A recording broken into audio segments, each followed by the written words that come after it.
Hello friends, ये हम लोग जो घटना चक्र का सीरीज चला रहे थे उसमें फिज़िक्स का ये नेक्स्ट चैप्टर है 5वां, स्थूल पदार्थों के गुण। आज हम लोग इस चैप्टर को देखेंगे। तो चलिए शुरू करते हैं। बेसिकली इसमें हम लोग सिर्फ क्वेश्चन और आंसर उसका एक्सप्लेनेशन देख रहे हैं, जो कि हमारे अभी हाल फिलहाल में जो भी आने वाले एग्ज़ाम है उसमें ये यूज़फुल हो सके। तो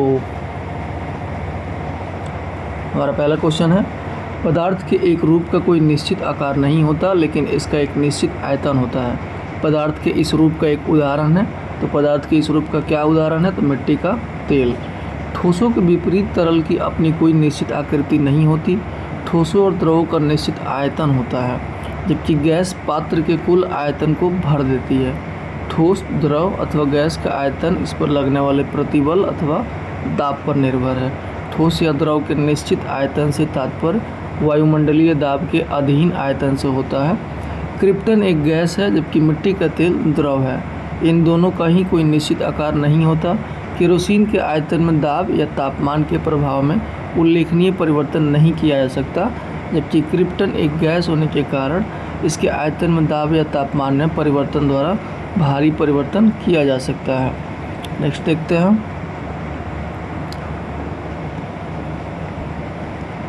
इसमें पूछ रहा कौन सही है। ठोसों के आंतरिक गुणों के संदर्भ में निम्नलिखित कथनों में से कौन सा सही है? तो केवल 2 सही है। किसी कुंडली का खिंचाव उसके अपरूपण गुणांक द्वारा निर्धारित होता है, यानी जब बल आरोपित करने से वस्तु की लंबाई में परिवर्तन होता है तो तन्यता, प्रतिबल तथा अनुदैर्ध्य विकृति के अनुपात को यंग प्रत्यास्थता गुणांक के रूप में परिभाषित किया जाता है। स्टील का यंग गुणांक रबड़ की तुलना में अधिक होता है, इसलिए रबड़ की अपेक्षा स्टील अधिक प्रत्यास्थ है। उल्लेखनीय है कि अपरूपण प्रतिबल और संगत अपरूपण विकृति का अनुपात किसी द्रव्य का अपरूपण गुणांक कहलाता है। इसे दृढ़ता गुणांक के रूप में भी परिभाषित किया जाता है। नेक्स्ट देखते हैं। एक आदर्श पिंड का आयतन प्रत्यास्थता गुणांक क्या हो सकता है? तो अनंत होता है। जब वस्तु या पिंड जो किसी भी बल को आरोपित करने पर अपनी आकृति या आयतन में कोई परिवर्तन नहीं करती, तब आदर्श दृढ़ पिंड के रूप में परिभाषित की जाती है। यह एक आदर्श दृढ़ पिंड का आयतन प्रत्यास्थता गुणांक अनंत होता है। दृढ़ पिंड में आयतन विकृति शून्य होती है। इसका तात्पर्य यह है कि आदर्श दृढ़ पिंड के लिए आयतन में कोई भी परिवर्तन नहीं होता, यानी उसे संकुचन या विस्तार के लिए अनंत बल की आवश्यकता होती है। नेक्स्ट देखते हैं हम लोग।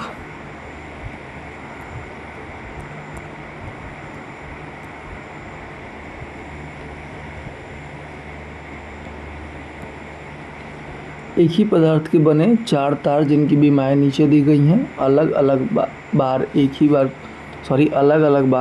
ही भार से खींचे जाते हैं। इनमें से किस एक में अधिकतम दैर्ध्य वृद्धि होगी? तो 3 मीटर लंबाई और 1.5 mm व्यास वाले तार में सबसे अधिकतम दैर्ध्य वृद्धि होगी।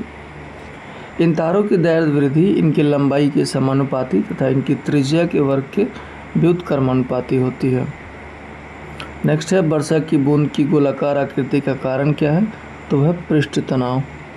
किसी दिए गए आयतन के लिए गोलाकार आकृति के पृष्ठ का क्षेत्रफल अन्य आकृतियों के पृष्ठ के क्षेत्रफल से कम होता है। पृष्ठ तनाव के गुण के कारण किसी द्रव का स्वतंत्र पृष्ठ न्यूनतम क्षेत्रफल घेरने का प्रयास करता है, अतः वर्षा की बूंदें गोलाकार होती है।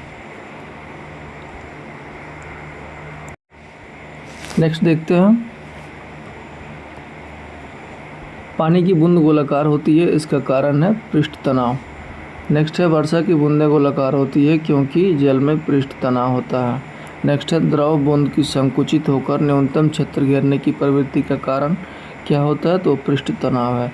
नेक्स्ट है, तेल जल के तल पर फैल जाता है क्योंकि तेल का तल तनाव पानी से कम है। तेल का पृष्ठ या तल तनाव पानी के पृष्ठ तनाव की अपेक्षा कम होना तेल के जल के तल पर फैल जाने का कारण है। तेल का जो पृष्ठ तनाव होता है वो पानी के पृष्ठ तनाव से कम होता है, इसलिए तेल जो है वो पानी के ऊपर आसानी से तैरने लगता है। नेक्स्ट है, मिट्टी का तेल पानी के ऊपर इसलिए तैरता है क्योंकि उसका घनत्व पानी के घनत्व से कम होता है। मिट्टी के तेल का घनत्व पानी के घनत्व से कम होता है, इसलिए पानी पर तैरता है।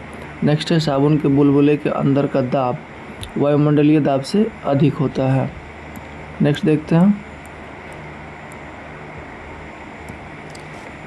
यदि साबुन दो भिन्न भिन्न व्यास के बुलबुलों को एक नली द्वारा एक दूसरे से संपर्क में लाया जाए तो क्या घटेगा।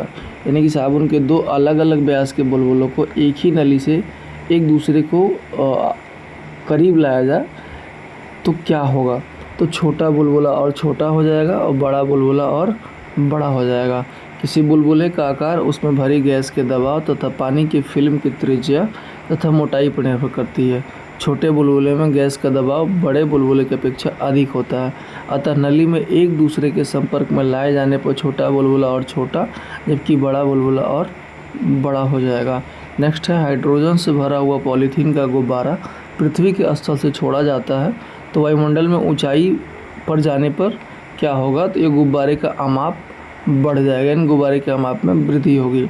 हाइड्रोजन से भरा हुआ पॉलीथीन का गुब्बारा जब पृथ्वी के स्थल से छोड़ा जाता है तो वायुमंडल में ऊंचाई पर जाने पर वायु का घनत्व एवं दाब कम हो जाता है, जिससे गुब्बारे के भीतर का दाब बाह्य ताप से यानी बाहरी वायु दाब के समकक्ष आने के लिए गुब्बारे के आमाप में वृद्धि करता है।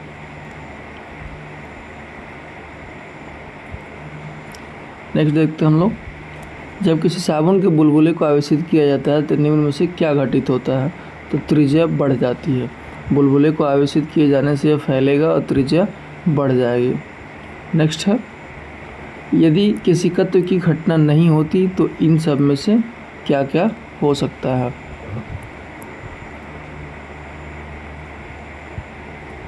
तो इसका आंसर है 1, 3 और 4 यानी ऑप्शन 1, 3 और 4। तो देखते हैं,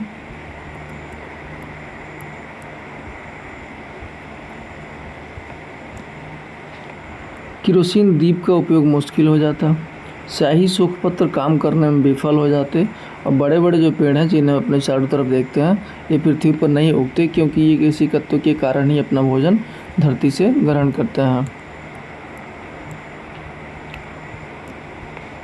जैसे बहुत कम भीतरी व्यास वाली कांच की नली को केशिका नली कहते हैं। सॉरी, आई थिंक कुछ नहीं सही है। बहुत कम भीतरी व्यास वाली कांच की नली को केशिका नली कहते हैं। जब हम केशिका नली को किसी द्रव में इस प्रकार सीधा खड़ा रखते हैं कि इसका एक सिरा द्रव की सतह के नीचे और दूसरा ऊपर रहे तो प्राय द्रव इस नली में कुछ ऊंचाई तक चढ़ जाता है। यदि नली कम लंबाई की होगी तो द्रव अधिक से अधिक इसके ऊपरी सिरे तक चढ़ता है किंतु बाहर निकलकर नहीं गिर सकता। द्रव को केशिका नली में इस प्रकार चढ़ना या नीचे गिरना ही केशिकत्व कहलाता है। यह घटना द्रव एवं नली के कणों के बीच परस्पर आसंजन बल के कारण होती है। प्रकृति केशिका क्रिया का बहुत बढ़िया उपयोग करती है। पेड़ पौधों की जड़ों की बारीक शाखाएं केशिका नलियों की भांति कार्य करके धरती से पानी एवं उसमें घुले पोषक तत्वों को ग्रहण करती हैं। केशिका क्रिया के फलस्वरूप ही लालटेन की बत्ती को तेल ऊपर मिलता है, यानी कि लालटेन की बत्ती तेल को ऊपर पहुंचाती है। ब्लॉटिंग पेपर स्याही सोखता है और तौलिया हमारे शरीर का पानी, ये सब केशिकत्व के कारण ही होता है। केशिका क्रिया में द्रव बिना किसी बाह्य बल की मदद के गुरुत्वाकर्षण से विपरीत दिशा में संकीर्ण नली में चढ़ता है। जब स्ट्रॉ द्वारा कोई भी हम लोग ड्रिंक लेते हैं, मतलब मृदु पेय का उपभोग करने से मुख द्वारा सहायक बाह्य बल आरोपित किया जाता है। नेक्स्ट देखते हैं, निम्नलिखित में से किस एक के लिए केशिकत्व जो है वो एकमात्र कारण नहीं है, कुछ और भी कारण हो सकता है। तो पौधों की जड़ों से जल का इसके पर्ण समूह की ओर बढ़ना यह सिर्फ केशिकत्व से नहीं होता है, इसमें और भी चीज़ें उपयोग होती हैं।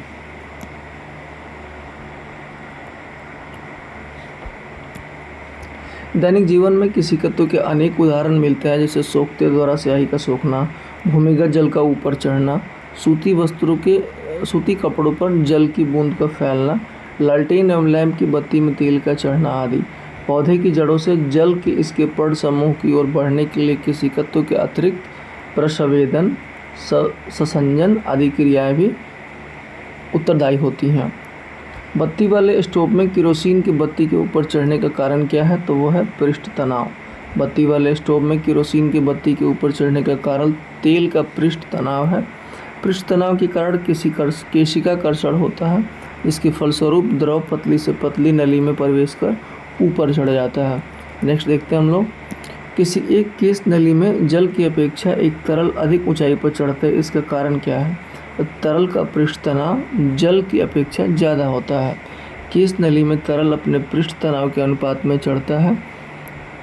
जिस तरल का पृष्ठ तनाव जितना ज़्यादा होगा वह उतनी ऊंचाई पर चढ़ सकेगा। नेक्स्ट देखते हैं, जब किसी झील की तली से उठकर वायु का बुलबुला ऊपरी सतह तक जाएगा तो उसका आकार क्या होगा? तो बढ़ जाएगा। जब वायु का बुलबुला झील की तली से उठकर ऊपर की ओर आने लगता है तो तली की अपेक्षा ऊपर की ओर दाब घटने लगता है, जिसके कारण वायु के बुलबुले का आयतन बढ़ जाता है। नेक्स्ट देखते हैं, हवाई जहाज़ से यात्रा करते समय पेन से स्याही निकलने लगती है वायु दाब में कमी के कारण। अधिक ऊंचाई पर जाने पर दाब क्रमशः कम होता जाता है। इस कारण ऊंचाई पर पहुंचने पर बाहरी वायुमंडल दबाव एवं पेन के अंदर स्याही के दबाव का साम्य भंग हो जाता है। पेन के अंदर स्याही का दाब अधिक होने के कारण यह बाहर की ओर निकल पड़ती है।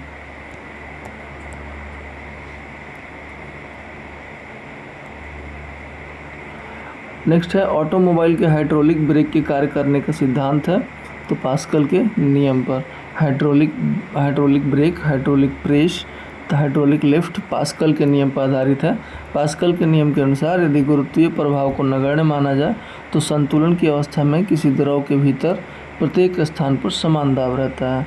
नेक्स्ट देखते हैं, बैरोमीटर पठन में अचानक गिरावट हो जाने पर निम्नलिखित में से कौन सी एक मौसम दशा इंगित होती है? अचानक गिरावट होने पर अगर बैरोमीटर के पठन में अचानक गिरावट होता है तो मौसम कैसा होगा? तो ये तूफानी मौसम होगा। नेक्स्ट देखते हैं हम लोग, वायुदाब मापी या बैरोमीटर की रीडिंग में अचानक गिरावट आ जाना यह बताता है कि मौसम तूफानी होगा, क्योंकि तूफान आने के समय वायुमंडलीय दाब में त्वरित गिरावट आती है। नेक्स्ट देखते हैं,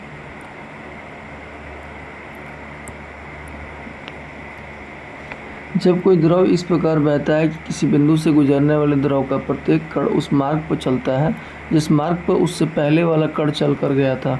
इस प्रकार के प्रवाह को धारा रेखीय प्रवाह के रूप में परिभाषित किया जाता है।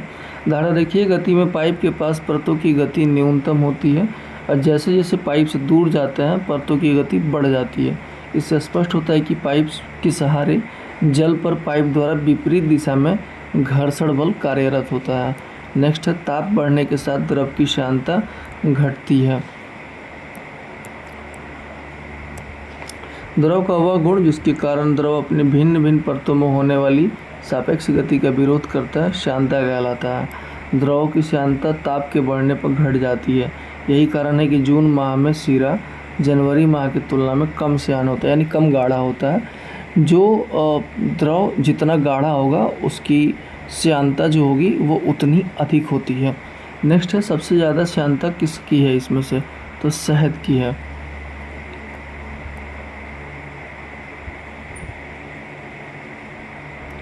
यहाँ दिया भी है कि जो द्रव जितने अधिक गाढ़े होंगे वो उतने ही अधिक श्यान होंगे। शहद और ग्लिसरीन की श्यानता पानी की तुलना में अधिक होती है। यहाँ कुछ डायग्राम बना के दिया हुआ है किसका श्यानता कितना होता है, तो इसे आप देख सकते हैं। जिसे शहद की श्यानता देख रहे हैं कि 2000 से 10,000 के बीच में होती है। नेक्स्ट है, निम्नलिखित में से कौन सबसे अधिक श्यान है? तो वो शहद है।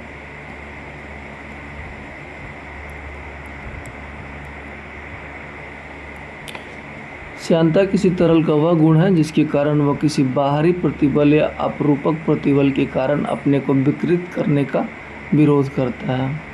नेक्स्ट है, इसमें कथन और कारण दिया हुआ है। इसका आंसर है कि सिर्फ मतलब कारण सही है। जैसे तापमान में वृद्धि अणुओं की गतिज ऊर्जा को बढ़ा देती है। तापमान में वृद्धि के साथ किसी भी द्रव ग्लिसरीन आदि की श्यानता बढ़ने के बजाय घट जाती है। तथा तापमान में वृद्धि अणुओं की गतिज ऊर्जा को बढ़ा देती है। नेक्स्ट है वस्तु की मात्रा बदलने पर क्या अपरिवर्तित रहेगा, तो उसका घनत्व। नेक्स्ट देखते हैं कड़े जाड़े में झील की सतह हिमशीतित हो जाती है यानी फ्रोजन हो जाती है, किंतु उसके तल में जल द्रव अवस्था में भी बना रहता है। यह किस कारण होता है? यानी कि जब बहुत तेज़ ठंडी पड़ रही होती है तो पानी के ऊपरी सतह पर बर्फ़ जम जाता है, जबकि उसके निचले सतह में पानी वैसी ही स्थिति में रहती है। तो उसका क्या कारण है? इसमें जल की सघनता 4 डिग्री सेंटीग्रेड पर अधिकतम होती है, इसी कारण ये ऐसा होता है। 4 डिग्री सेंटीग्रेड पर जल का आयतन न्यूनतम तथा घनत्व अधिकतम होता है। झीलों एवं नदियों की केवल ऊपरी सतह के जमने में पानी के अनियमित प्रसार की महत्वपूर्ण भूमिका होती है। कड़े अथवा गहन जाड़े के दिनों में वायुमंडलीय तापमान 0 डिग्री सेंटीग्रेड से कम हो जाने पर झीलों और नदियों को ऊपरी सतह ठंडी होने लगती हैं, और जब सतही जल का तापमान 4 डिग्री सेंटीग्रेड तक पहुंच जाता है तब वह अधिकतम घनत्व के कारण नीचे बैठ जाती हैं, जिससे नीचे की परत में विद्यमान जल को ऊपर की ओर विस्थापित कर देती हैं। यह प्रक्रिया तब तक चलती रहती है जब तक संपूर्ण जल का तापमान 4 डिग्री सेंटीग्रेड नहीं होता। अंततः जब जल का तापमान 4 डिग्री सेंटीग्रेड से कम होने लगता है तो उसका घनत्व भी कम होने लगता है। परिणाम स्वरूप सतही जल नीचे विस्थापित नहीं होता, सतही जल 0 डिग्री सेंटीग्रेड पर जम जाता है, जबकि सतह के नीचे विद्यमान जल का तापमान 4 डिग्री सेंटीग्रेड ही रहता है। इसलिए झील की ऊपरी हिमशीतल सतह ऊष्मारोधी का कार्य करती है तथा जल में विद्यमान ऊष्मा को बाहर नहीं जाने देती है। नेक्स्ट है शीतकाल में जब झील की ऊपरी सतह का पानी बर्फ़ में बदल जाता है, फिर भी जलीय जंतु जीवित रहते हैं, क्योंकि पानी का घनत्व 4 डिग्री सेंटीग्रेड पर सबसे अधिक होता है, जिससे बर्फ़ की ऊपरी सतह के नीचे पानी रहता है। शीतकाल में झील की ऊपरी परत 0 डिग्री सेंटीग्रेड तक ठंडा होने पर बर्फ़ बन जाती है, परंतु नीचे का जल 4 डिग्री सेंटीग्रेड पर द्रव अवस्था में रहता है। इसमें झीलों या तालाबों में बर्फ़ के नीचे 4 डिग्री सेंटीग्रेड पर पानी रहता है, जिसमें मछलियाँ एवं अन्य जलीय जंतु जीवित रहते हैं। नेक्स्ट है बर्फ़ जमी झील के अंदर मछलियाँ जीवित रहती हैं, क्योंकि झील की तली पर जल नहीं जमता, सिर्फ ऊपरी सतह पर जल जमता है। नेक्स्ट है जब पानी को 0 डिग्री से 10 डिग्री सेंटीग्रेड तक गर्म किया जाता है तो इसका आयतन पहले घटता है और फिर बढ़ता है। अधिकांशतः द्रव को गर्म करने पर उसके आयतन में वृद्धि परंतु घनत्व में कमी होती है, लेकिन पानी का व्यवहार 0 डिग्री सेंटीग्रेड से 4 डिग्री सेंटीग्रेड के बीच ठीक उल्टा होता है। यदि किसी पात्र में पानी को लेकर गर्म किया जाए तो 0 डिग्री सेंटीग्रेड से 4 डिग्री सेंटीग्रेड तक आयतन घटता है एवं घनत्व बढ़ता है। 4 डिग्री सेंटीग्रेड का आगे गर्म करने पर इसका व्यवहार सामान्य द्रव की भांति होने लगता है, यानी तब इसका आयतन बढ़ेगा और घनत्व घटने लगता है। अतः पानी को 0 डिग्री से 10 डिग्री सेंटीग्रेड तक गर्म करने पर इसका आयतन पहले घटेगा 4 डिग्री सेंटीग्रेड तक तथा फिर बढ़ने लगता है। जैसा कि हम लोग जानते हैं 4 डिग्री सेंटीग्रेड पानी का अधिकतम घनत्व होता है, क्योंकि इस तापमान पर पानी के अणु हाइड्रोजन बॉन्डिंग के कारण सबसे सघन होता है, और 4 डिग्री सेंटीग्रेड से नीचे ठंडा करने पर अणु एक दूसरे से दूर होने लगते हैं और बर्फ़ की भांति खुली संरचना निर्मित करता है, जिससे आयतन बढ़ जाता है और घनत्व कम हो जाता है। नेक्स्ट देखते हैं जल के आयतन में क्या परिवर्तन होगा। यदि तापमान 9 डिग्री सेंटीग्रेड से गिराकर 3 डिग्री सेंटीग्रेड कर दिया जाए तो आयतन पहले घटेगा और बाद में बढ़ेगा। 9 डिग्री से 4 डिग्री तक यदि जल का तापमान गिरा दिया जाए तो 4 डिग्री पर जल का घनत्व अधिकतम हो जाता है। घनत्व आयतन के व्युत्क्रमानुपाती है, लिहाजा 4 डिग्री सेंटीग्रेड तक घनत्व बढ़ने पर आयतन घटेगा 4 डिग्री सेंटीग्रेड तक, और बाद में 4 डिग्री से 3 डिग्री तक बर्फ़ जमने की प्रक्रिया में घनत्व घटने पर आयतन बढ़ने लगता है। नेक्स्ट है पानी की अपेक्षिक घनत्व सर्वाधिक निम्नलिखित ताप पर होती है, तो 4 डिग्री सेंटीग्रेड पर होती है। अधिकांश द्रव को गर्म करने पर उनके आयतन में वृद्धि परंतु घनत्व में कमी होती है, लेकिन पानी के व्यवहार 0 डिग्री सेंटीग्रेड से 4 डिग्री सेंटीग्रेड के बीच ठीक उल्टा होता है। यदि किसी पात्र में 0 डिग्री सेंटीग्रेड पर पानी को लेकर गर्म किया जाए तो 0 डिग्री से 4 डिग्री सेंटीग्रेड तक आयतन घटेगा एवं घनत्व बढ़ने लगता है। अतः 4 डिग्री सेंटीग्रेड से पानी का आयतन न्यूनतम तथा घनत्व अधिकतम होता है। नेक्स्ट है किस ताप पर पानी का घनत्व अधिकतम होता है, तो 4 डिग्री सेंटीग्रेड पर। नेक्स्ट है जल का अधिकतम घनत्व होता है 277 केल्विन। जिसे गर्म करने पर 0 डिग्री से 4 डिग्री सेंटीग्रेड तक जल का घनत्व बढ़ता है लेकिन आयतन कम होता है। 4 डिग्री सेंटीग्रेड पर जल का आयतन न्यूनतम तथा घनत्व अधिकतम हो जाता है।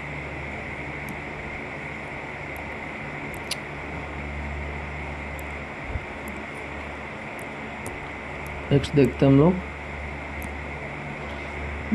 कौन गैसों के द्रवीकरण के लिए उपयुक्त स्थिति का प्रतिनिधित्व करता है, कम तापमान एवं उच्च दाब। गैसों के द्रवीकरण के लिए उपयुक्त स्थिति कम तापमान तथा उच्च दाब होती है, क्योंकि उच्च दाब और कम तापमान की स्थिति में गैसों के अणु पास पास आ जाते हैं, जिससे उनकी गतिज ऊर्जा कम होती जाती है, जिसके परिणाम स्वरूप गैसें तरलीकृत अवस्था में परिवर्तित हो जाती हैं। नेक्स्ट है किस नियम के अनुसार समान ताप और दाब पर सभी गैसों के निश्चित आयतन में अणुओं की संख्या समान होती है, तो अवोगाद्रो का नियम के हिसाब से। अवोगाद्रो के नियम के अनुसार समान ताप एवं दाब पर सभी आदर्श गैसों के समान आयतन में कणों या अणुओं की संख्या समान होती है। दूसरे शब्दों में कहा जाए तो जब ताप एवं दाब नियतांक हो यानी स्थिर हो, तब किसी गैस का आयतन उस गैस में मोलों की संख्या के समानुपाती होती है। नेक्स्ट देखते हैं हम लोग,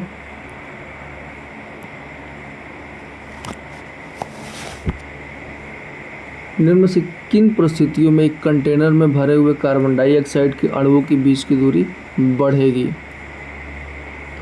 कंटेनर का आयतन बढ़ने पर बढ़ेगी और कंटेनर से कुछ कार्बन डाइऑक्साइड गैस लीक होने पर बढ़ेगी।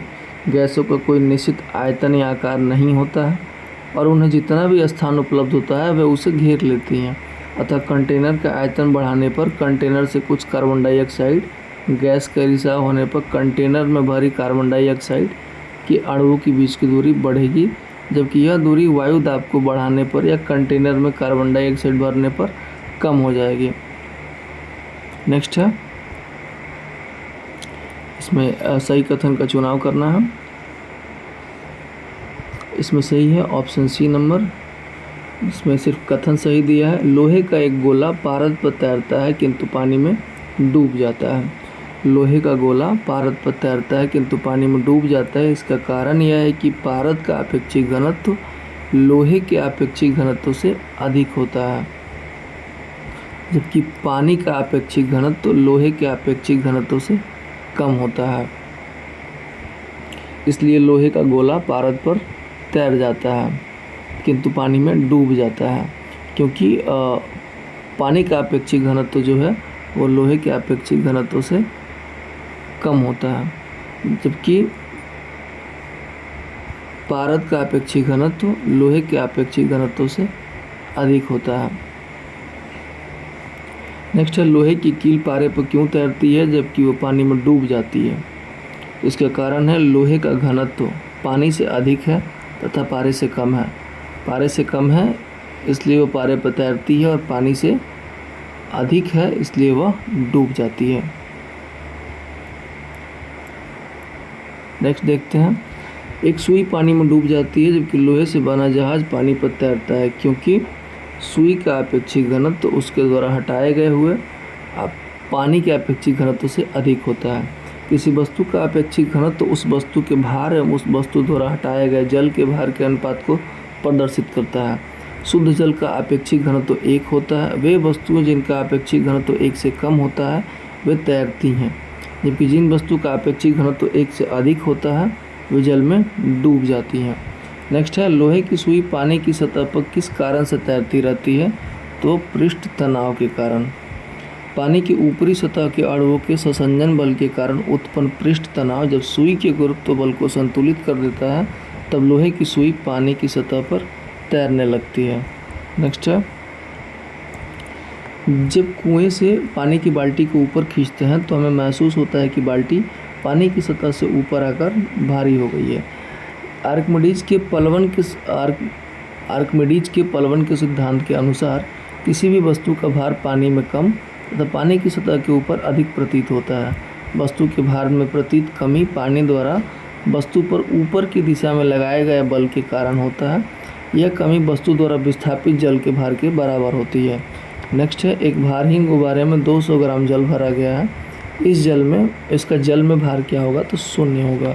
जब कोई वस्तु जल में आंशिक या पूर्ण रूप से डुबोई जाती है तो उसके भार में कमी आ जाती है। यह आभासी कमी उसके द्वारा हटाए गए द्रव के भार के बराबर होती है। अब चूंकि गुब्बारे में जल के अंदर ऊपर तथा नीचे दोनों ओर उत्प्लावन बल कार्य करता है।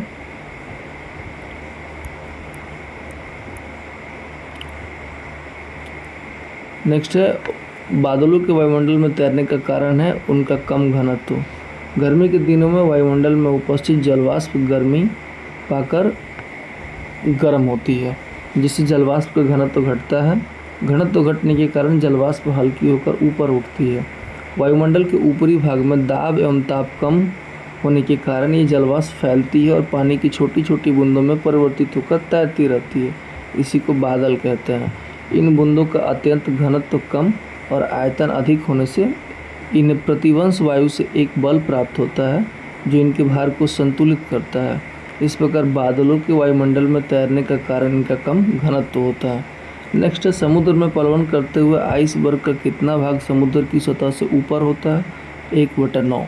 शुद्ध जल के बर्फ में परिवर्तित होने पर 4 डिग्री सेंटीग्रेड ताप पर बर्फ का घनत्व जल के घनत्व का 1/9 भाग होता है। यानी कि शुद्ध जल के बर्फ में परिवर्तित होने पर 4 डिग्री सेंटीग्रेड ताप पर बर्फ का घनत्व जल के घनत्व का 1/9 भाग होता है। अतः शुद्ध जल में बर्फ का 90% भाग पानी के अंदर और 10% भाग पानी के बाहर होना चाहिए। आर्कटिक एवं अंटार्कटिक महासागरों में पलावी बर्फ दिखाई पड़ती है। जल के ऊपर बर्फ का केवल 1/9 भाग हम देख पाते हैं। पलावी बर्फ का 8/9 भाग जल की सतह के अंदर बना रहता है। क्योंकि समुद्री जल लवणीय यानी अधिक घनत्व वाला होता है, लेकिन इसमें निर्मित बर्फ लवणीय नहीं होती, वह शुद्ध होती है। नेक्स्ट देखते हैं, पानी के एक गिलास में बर्फ़ का टुकड़ा तैर रहा है। जब बर्फ़ पिघलेगी तो पानी की सतह पर क्या प्रभाव पड़ेगा, तो उतना ही होगा। आर्किमिडीज के अनुसार वस्तु अपने भार के बराबर ही द्रव में स्थान घेरती है, अतः आयतन में कोई परिवर्तन नहीं होगा।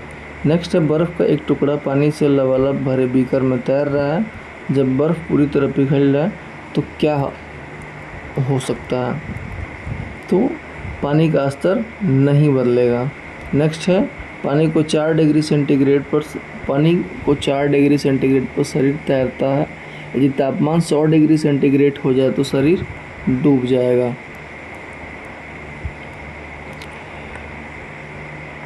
द्रव को गर्म करने पर उनके आयतन में वृद्धि परंतु घनत्व में कमी होती है। 4 डिग्री सेंटीग्रेड पर शरीर पानी में तैरता है क्योंकि शरीर का घनत्व 4 डिग्री सेंटीग्रेड जल के घनत्व से कम होता है।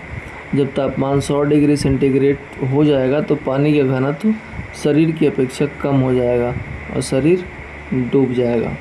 यानी कि शरीर का जब तापमान 100 डिग्री सेंटीग्रेड हो जाएगा, जो शरीर का घनत्व है वो पानी के घनत्व से अधिक हो जाता है, इसलिए शरीर डूब जाता है। नेक्स्ट है, समुद्र में नदी की अपेक्षा तैरना आसान होता है क्योंकि समुद्री जल नमकीन होता है। सोडियम क्लोराइड तथा अन्य लवणों की अधिकता के कारण समुद्री जल नमकीन होता है, जिससे समुद्री जल का घनत्व भी अधिक होता है तथा उसमें उत्प्लावकता भी अधिक होगी। जिसका घनत्व जितना अधिक होगा उसका उत्प्लावकता भी उतना ही अधिक होगा, इसलिए समुद्र के जल में तैरना आसान होता है, इसमें शरीर डूबता नहीं है। नेक्स्ट देखते हैं, एक पिंड का अधिकतम भार निम्नलिखित में से किस में होता है, तो वह हाइड्रोजन में होता है। किसी पिंड का द्रव्यमान सदैव नियत रहता है। उसका भार 2 चीज़ों पर निर्भर करता है। पहला है गुरुत्व बल, दूसरा है पिंड पर लगने वाला उत्क्षेप बल।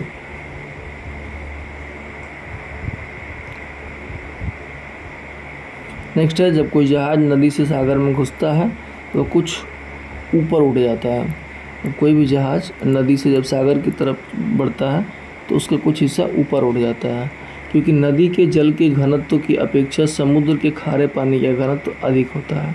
इसलिए समुद्र के जल में जहाज के प्रवेश करने पर अधिक उत्प्लावन बल लगने लगता है, जिससे जहाज का कुछ हिस्सा ऊपर उठ जाता है। नेक्स्ट है, कथन और कारण दिया है, इसमें से हम लोग को सही चुनना है। इसमें कथन और कारण दोनों सही हैं। जब कोई जहाज नदी से निकलकर सागर में प्रवेश करता है तो कुछ ऊपर उठ जाता है। इसका कारण है सागर के जल का घनत्व नदी के जल के घनत्व से अधिक होता है। तो हमारा ये चैप्टर भी समाप्त हुआ। मिलते हैं नेक्स्ट चैप्टर में। Thank you.